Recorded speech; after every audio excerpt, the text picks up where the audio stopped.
My name is Hannah, and I'd like to share with you a vivid portrait of my family dynamics. Let's start with my mother, Megan, whose name perfectly matches her free-spirited and career-oriented personality. Then there's my father, Leroy, who, unfortunately, is about as helpful in parenting as a screen door would be on a submarine. My sister Gianna is 15 years older than me and has shown little interest in my presence in her life. I was born when my mother was 40 and had mistaken her pregnancy for menopause, which adds a bit of ironic humor to my origin. When she discovered her pregnancy, it was too late for alternatives, setting the stage for a chaotic family discussion. My father, lacking in decisiveness, likely offered little support during this crisis. It was my grandfather, Aries, who stepped in to mediate. Despite living comfortably in Portland, he flew in to help manage the situation, offering financial support and urging my parents to give me a chance despite the unexpected circumstances. My mother, deeply engrossed in her career, reluctantly agreed to this arrangement but clarified that her life's trajectory was not to be disrupted. Thus, I, Hannah, was brought into the world prematurely, with several health issues, into a family that viewed me more as a burden than a blessing. My earliest years were marked by lengthy hospital stays, with my mother rarely present. Instead, my father and Aunt Remy, a true angel in human form, were my constant guardians. Aunt Remy, who had no children of her own, devoted herself to my care, offering comfort and encouragement when my mother was absent. As I grew older, my grandfather intervened once more to accommodate our family's spatial needs by purchasing a larger home. However, living there felt more like being in a sterile museum than a family home, always instructed to be quiet and cautious, as if I were an unwanted artifact rather than a family member. While both parents were frequently occupied with work, their scarce presence felt more resentful than nurturing. A series of nannies came and went, each leaving little impression or emotional connection. Gianna, my older sister, behaved more like a distant roommate than a sibling, distinctly uninterested in fostering any bond with me. I vividly remember, at the age of 7, attempting to connect with her and being rebuffed as she prepared for college, a clear sign of our disconnected lives. This background sets the stage for my journey of self-discovery and the search for a sense of belonging within and beyond the confines of my family's expectations. I didn't want to play alone and asked my sister, "Can't we do something together?" But Gianna slammed her mascara down and turned sharply towards me. "Look, we're not friends, okay? I'm not here to entertain you. Go bother Mom or Dad." That interaction pretty much summed up the extent of our sisterly relationship. My mom wasn't much better. Each day, she would come home from work, kick off her heels, and head straight for the liquor cabinet. Eager to see her, I'd call out, "Mom, can we play a game or read a story?"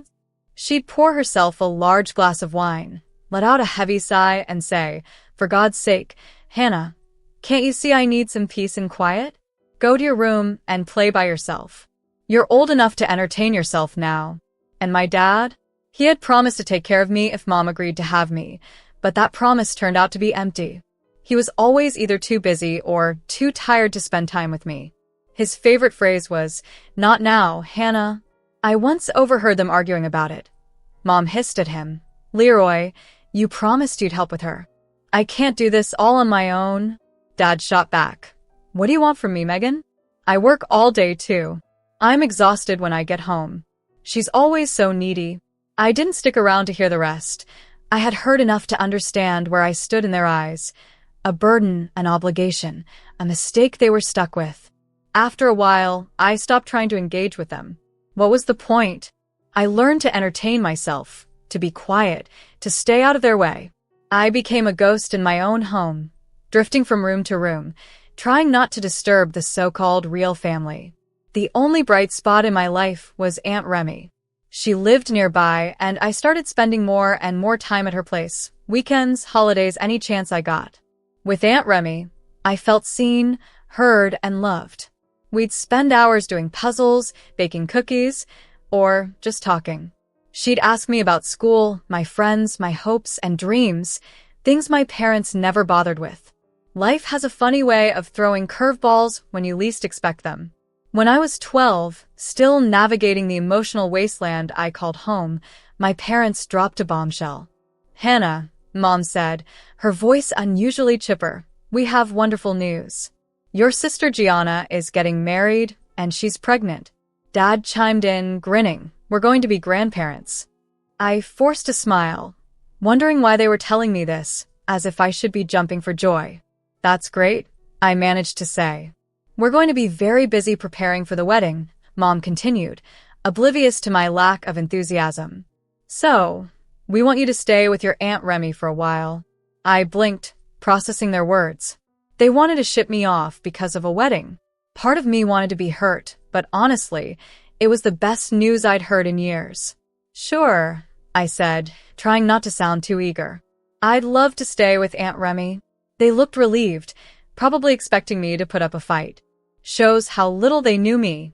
I packed my bags faster than you could say, unwanted child, and practically skipped to Aunt Remy's house. As the months flew by and the wedding preparations were in full swing, I realized just how much happier I was away from all the drama. I was too wrapped up in the new, joyful life. I was leading to worry about anything else. Aunt Remy and I would spend our days cooking together, watching movies, and taking leisurely walks in the park. She would help me with my homework and listen intently as I shared stories from school, genuinely interested in what I had to say. A week before Gianna's wedding, which coincided with my 16th birthday, I woke up to the delightful aroma of pancakes and Aunt Remy's cheerful, albeit off-key, singing from the kitchen. I shuffled downstairs in my pajamas to her exuberant greeting. "Happy birthday, my dears." She enveloped me in a tight hug and handed me a beautifully wrapped box. "It's from your grandfather. He sent it over yesterday." I eagerly tore into the package, my eyes lighting up as I uncovered a brand new smartphone, the latest model. Overwhelmed with excitement, I called Grandpa Aries. His warm voice greeted me. "Hello, birthday girl. Do you like your present?" I gushed, "I love it, Grandpa." "Thank you so much." We chatted briefly, and then he posed the question I had been dreading. "So, how did your parents congratulate you?" I hesitated, not wanting to admit the truth. "Oh, I haven't seen them yet. I was planning to go home soon.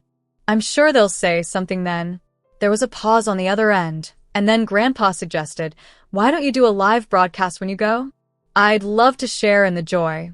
With a mix of hope and apprehension, I made my way back to my parent house. The walk seemed both too long and too short. As I turned onto our street, I took a deep breath and started the live broadcast. "Hey, Grandpa," I said, trying to keep my voice cheerful. "I'm on my way to see Mom and Dad now. Thanks again for the awesome phone." I filled the silence with chatter about my morning with Aunt Remy and how excited I was about my birthday. As I approached our house, a sense of unease settled over me. "Well, here we are," I announced to the camera, climbing the front steps. I hesitated before pushing open the door. "Mom? Dad? I'm home." Silence greeted me. The house felt eerily quiet, almost abandoned. I frowned, panning the camera around the empty living room. Guess they're not down here," I muttered, more to myself than to Grandpa. "I'll check upstairs." My footsteps echoed in the quiet house as I climbed the stairs. At the top, I noticed something odd. My room's door was closed, which was unusual because I always left it open when I wasn't home. "That's weird," I remarked, reaching for the doorknob. My doors never closed. I pushed it open and froze. The room that greeted me was no longer mine. The walls, once a soft lavender, were now painted a pale blue. My posters had been replaced with cutesy animal prints, and my bed was gone, replaced by a white crib. "What the hell?" I gasped, stumbling backward. The phone nearly slipped from my hand as I spun around, trying to make sense of the transformation. Just then, I heard a door open behind me. I whirled around to see my parents emerging from their bedroom, looking startled to see me. "Hannah," Mom said, her eyes darting between me and the transformed room. As I held the phone in my hand, my mother's voice barely registered in my mind, still stunned by the transformation of my room. "What are you doing here?" she asked. "What happened to my room?" I demanded, my voice shaky. "Why is it blue? Where's all my stuff?" My father cleared his throat, looking distinctly uncomfortable. Well, Hannah, we've decided to give this room to Gianna's baby, our first grandson, he explained, his voice faltering. Mom nodded enthusiastically, a forced smile plastering her face. Yes, isn't it wonderful? Gianna's having a boy, the son your father has always dreamed of having. He'll be living here with us after the wedding. I felt a punch to the gut. But where am I supposed to sleep? Where's my stuff? Oh, we packed up your things, Dad said dismissively, waving his hand as if it were a trivial matter. They're in boxes downstairs. You should take them with you when you leave. We don't want them cluttering up the place. I stared at them, struggling to process their words. Leave? What do you mean leave? This is my home. Mom's smile faltered momentarily before she forced it back into place. Hannah, dear, you have to understand. With Gianna, her husband, and the baby moving in, well, there's just no room for you here anymore. I stood frozen in disbelief, my mind racing with the shock of their words. Then, a surge of anger overtook the shock. No, I said firmly, my voice trembling. No, I won't leave. This is my home too. You can't just throw me out like I'm nothing. Mom's fake smile vanished, replaced by a look of irritation. For heaven's sake, Hannah, don't be difficult. I shot back, voice rising. It's my birthday, and you're kicking me out. You didn't even remember, did you? Dad rolled his eyes. Your birthday? Is that what this tantrum is about? We don't have time for this nonsense. Their callousness struck me like a physical blow. I felt tears welling up, but I blinked them back furiously. How can you be so cruel? I'm your daughter. A daughter we never wanted, Mom snapped, her composure cracking. Do you have any idea how much you've cost us? How much attention you've demanded? We're exhausted, Hannah. Dad nodded, his expression twisted with annoyance. We didn't want a second child. You were a mistake, an accident. And now we finally have a chance at the family we always wanted. Their words cut deep, each one stabbing at my heart. I watched in stunned silence as they grabbed the bags they had packed with my belongings and started shoving them out the front door. There, Mom said, dusting off her hands. Now, take your things and go to your precious Aunt Remy. She loves you so much. Let her deal with you. I was paralyzed, unable to move or breathe, reeling from the shock. What are you waiting for? Dad barked. Get out. We have a wedding to prepare for, and we don't need you here complicating things. That's when the dam of my emotions broke. Tears streamed down my face as the full weight of their rejection overwhelmed me. How could you do this to me? I sobbed. I'm your child. Stop it, Mom hissed, glancing nervously at the windows. You're embarrassing us. The neighbors will hear. Good. I shouted through my tears. Let them hear. Let everyone know what kind of people you really are. Dad grabbed my arm, his fingers digging in painfully. That's enough, he growled, dragging me to the door. Get out now, and don't come back. With one final shove, I found myself on the front porch, my belongings scattered around me. The door slammed shut behind me with a finality that echoed in my bones. I don't know how long I sat there sobbing on the steps. Eventually, I gathered my things and started the long, miserable walk back to Aunt Remy's. The bags felt impossibly heavy, weighed down by more than just their contents. Struggling with more than just my belongings, I was on my way, tears in my eyes and sniffling, when suddenly a familiar voice interrupted my sorrow. Hannah, can you hear me? I spun around in confusion before realizing the voice was from my phone. Shocked, I remembered the live broadcast and that Grandpa had seen everything. Grandpa, I stuttered, my hands shaking as I held up the phone. Oh, sweetheart, he responded, his voice filled with emotion. I'm so sorry you had to experience that. Don't worry, we'll figure it out. For now, head over to Remy's. We'll catch up at the wedding in a few days. Try to enjoy your birthday a bit, okay? His comforting words helped soothe me slightly. By the time I reached Aunt Remy's, my tears had almost stopped. She greeted me at the door with a tight hug, seeing the state I was in with my bags and swollen eyes. Bless her, Aunt Remy insisted on celebrating my birthday properly. She let me invite a few friends, baked a cake, and did everything she could to make the day memorable. When the day of Gianna's wedding arrived, I wasn't officially invited, but Aunt Remy urged us to go.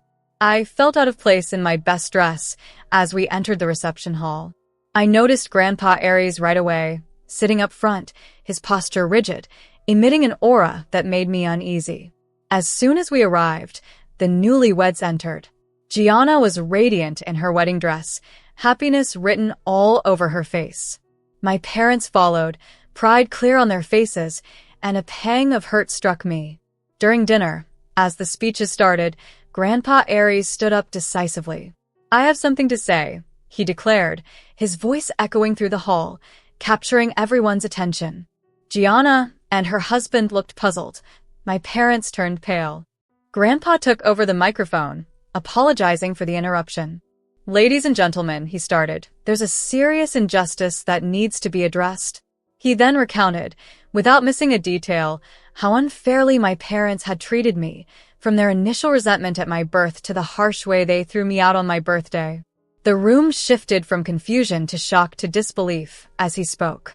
My mother tried to intervene, her face flushed with anger.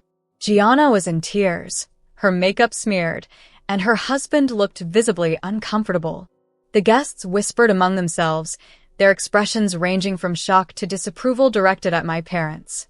Grandpa Aries faced them, his voice frosty. "I want to be clear. My will is changing. Every penny will go to Remy and Hannah.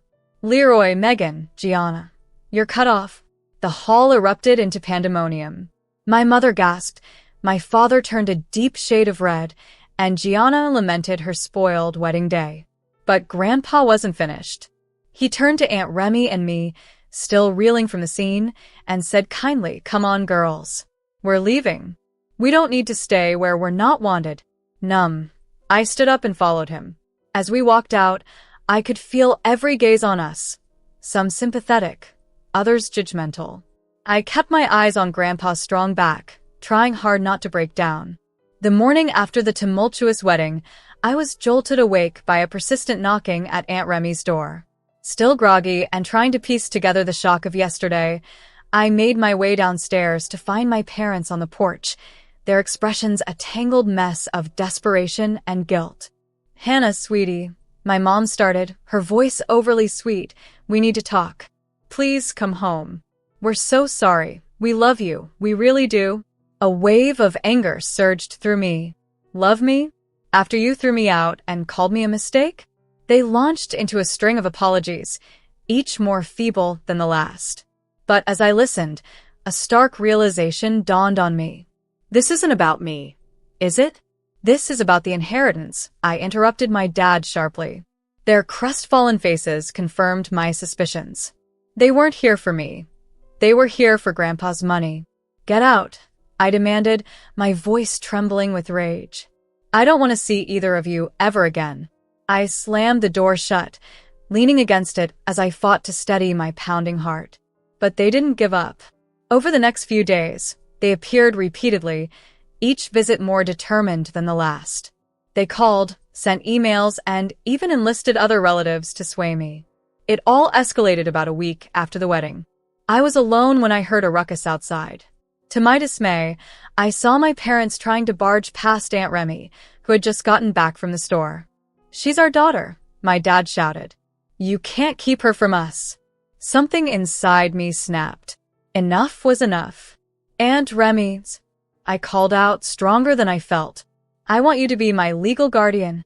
There was a pause. Then Aunt Remy's face lit up with a warm smile.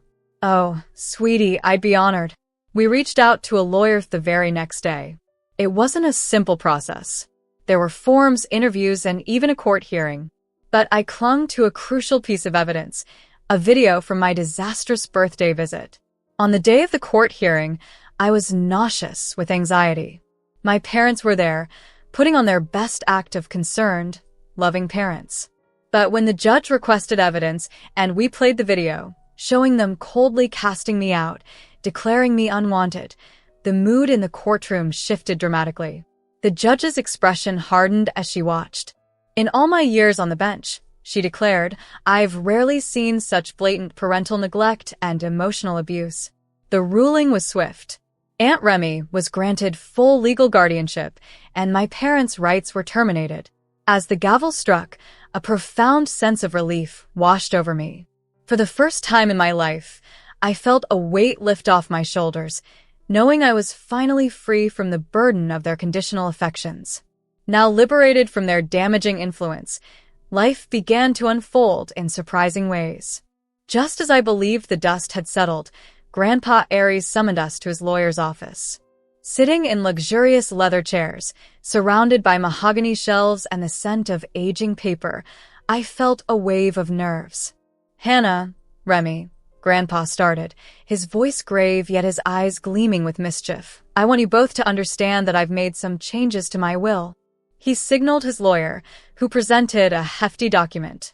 "As I declared at the wedding, I've decided to leave my entire estate to the two of you.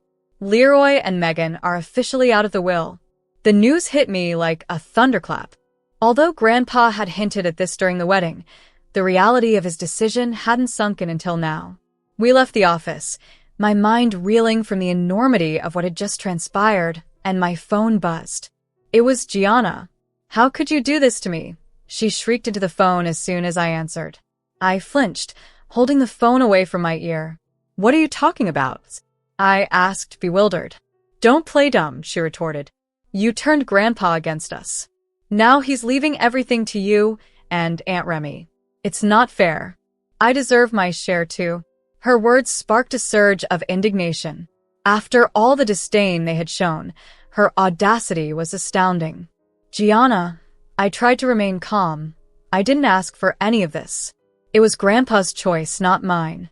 "But you must have manipulated him," she accused.